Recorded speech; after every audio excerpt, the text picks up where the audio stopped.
One this morning for all the new moms that have dogs. This is something you just don't think about, and I was having a conversation with a client about this yesterday, especially in squirrel season.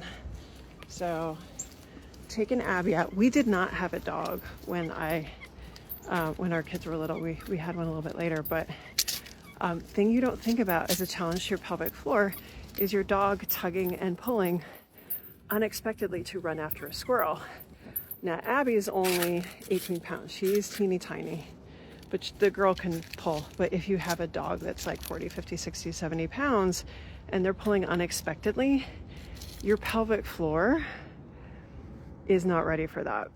And that's like a whole separate conversation. So there's kind of like a hierarchy of things that are challenging to the pelvic floor, and unexpected movements like a dog pulling strongly and unexpectedly on a leash, or stepping into a hole, that's right up there with like trampoline park.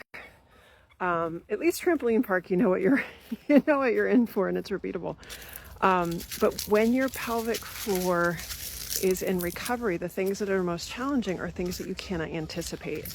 And when that automaticity isn't there, you can't be like, okay, dog, wait while I Kegel and brace my abs, and then you can run after the squirrel. Like, that's not how it works. And that's why those things don't work.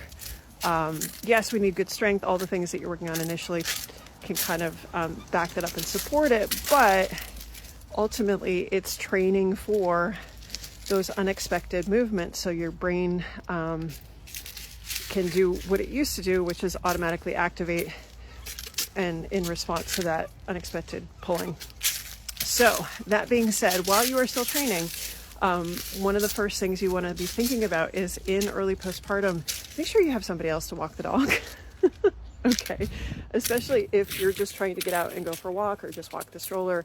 Like, it's next level mom stuff to be able to take care of a potentially fussy baby in a carrier or stroller and then walk a dog, again, especially in squirrel season. But again, these are the things that we really don't think about until it happens to you, and then you're standing there on the corner, your dog's pissed at the squirrel, your kid's freaking out, and your pants are soaked, or all of a sudden you feel like all this heaviness and pressure. So again, know that it's a possibility. So if you can, stave off walking the dog until a little bit later if you can. But you've got to put it on that kind of progression of, hey, that automaticity isn't going to be there right away. And this is vaginal delivery and C-section. Again, C-sections doesn't mean that there's no pelvic floor stuff. I can definitely speak to that. But yeah, let me know. Is that something that you experienced?